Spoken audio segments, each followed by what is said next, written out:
ಆಚಿ ಮಸಾಲ. ಎಂತ ಅಡಿಗೆಯ ರುಚಿಯಾಗೋ ರಹಸ್ಯವು 20 ರೂಪಾಯಿ. ಸಚಿವ ಸಂಪುಟದ ವಿಸ್ತರಣೆಗಾಗಿ 1 ದಿನ 2 ದಿನ 3 ದಿನ ಕಾಯೋದು ಸ್ವಾಭಾವಿಕ. ಆದರೆ ಕಳೆದ 1 ತಿಂಗಳಿನಿಂದ ಸಚಿವ ಸಂಪುಟದ ವಿಸ್ತರಣೆಗಾಗಿಯೇ ದೆಹಲಿ ಬಾಗಿಲು ಕಾಯೋದು ಸ್ವಾಭಿಮಾನದ ರಾಜಕಾರಣ ಮಾಡೋರಿಗೆ ಸೂಕ್ತ ಅಲ್ಲ. ನಾನು ಸಿದ್ದರಾಮಯ್ಯನವರು ಸ್ವಾಭಿಮಾನಿಗಳು ಅಂತ ಭಾವಿಸಿದ್ದೆ, ಡಿ ಕೆ ಶಿವಕುಮಾರ್ ಅವರು ಸ್ವಾಭಿಮಾನಿಗಳು ಅಂತ ಭಾವಿಸಿದ್ದೆ. AICC ಅಧ್ಯಕ್ಷರು ಕರ್ನಾಟಕದವರೇ ಇದ್ದಾಗ ನೀವು ಅಲ್ಲಿ ಹೋಗಿ ದೆಹಲಿ ಬಾಗಿಲಲ್ಲಿ ವಾರಗಟ್ಟಲೆ ಕಾಯೋದು,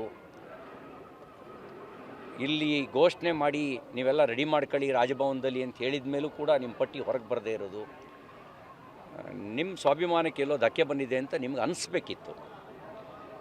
ನಿಮಗೆ ಅನ್ನಿಸ್ದೇ ಇರೋದು ದುರದೃಷ್ಟಕರ. ನೀವು ಒಂದು ರೀತಿ ಜೀತದಾಳಗಳ ರೀತಿ ಅಂತ ಅವ್ರು ಭಾವಿಸ್ಬಿಟ್ಟಿದ್ದಾರೆ ನಿಮ್ಮ ಹೈಕಮಾಂಡ್ನ ಫ್ಯಾಮಿಲಿ. ನೀವು ಹಾಗೆ ನಡ್ಕೊಳ್ತಾ ಇದ್ದೀರಿ. ನಿಮ್ಮ ಸ್ವಾಭಿಮಾನದ ಪ್ರಕಟೀಕರಣ ಮಾಡಿ. ರಾಜಕಾರಣದಲ್ಲಿ ಅಧಿಕಾರ ಶಾಶ್ವತ ಅಲ್ಲ ಅಂತ ನೀವೇ ಹೇಳ್ತಿದ್ರಿ. ನೀವೇನು ನಿರ್ಣಯ ತೆಗೆದುಕೊಳ್ತೀರಿ ಅದು ಜನಮಾನಸದ ಮೇಲೆ ಪರಿಣಾಮ ಬೀರುತ್ತೆ. ಈಗ ಅಲ್ಲಿ ಹೋಗಿ ಜೀತದಾಳಗಳ ರೀತಿ ಕಾದರು ಅಂಥೇಳಿ ಇತಿಹಾಸ ನಿಮ್ಮನ್ನು ಗುರುತಿಸಬಾರ್ದು.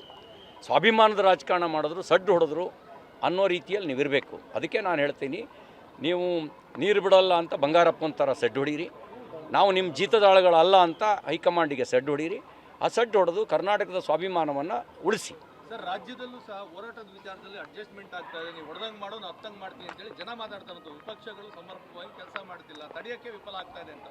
ನಿಮಗೆ ನಿಮ್ಮ ಭಾವನೆ ಹಾಗಿದ್ದರೆ ನಾನು ಅದನ್ನು ತಪ್ಪು ಅಂತ ಭಾವಿಸೋದಿಲ್ಲ. ನಾವು ನಮ್ಮ ಪ್ರಯತ್ನ ಮಾಡ್ತಿದ್ದೀವಿ. ಬಂಡತನ ಮೊಂಡುತನಕ್ಕೆ ಪರಿಹಾರ ಇಲ್ಲ. ಈಗ ಕೆಲವರು ಸಾರ್ವಜನಿಕವಾಗಿರುವಂಥ ಸೂಕ್ಷ್ಮತೆಯ ಅರಿವಿಲ್ಲದೆ ನಾನು ನಡೆದಿದ್ದೆ ಅನ್ನುವಂಥ ಬಂಡತನದಿಂದ ವರ್ತನೆ ಮಾಡಿದ್ರೆ ಏನು ಮಾಡೋಕ್ಕಾಗತ್ತೆ. ನಾವು ನಮ್ಮ ಸಾಮರ್ಥ್ಯಕ್ಕೆ ಅನುಗುಣವಾಗಿ ನಾವು ಹೋರಾಟ ಮಾಡ್ತಾಯಿದ್ದೀವಿ. ಇನ್ನೂ ತೀವ್ರವಾಗಿ ಹೋರಾಟ ಮಾಡಬೇಕು ಅನ್ನುವಂಥ ನಿಮ್ಮ ಭಾವನೆಯನ್ನು ನಾವು ಗಂಭೀರವಾಗಿ ಪರಿಗಣಿಸ್ತೀವಿ.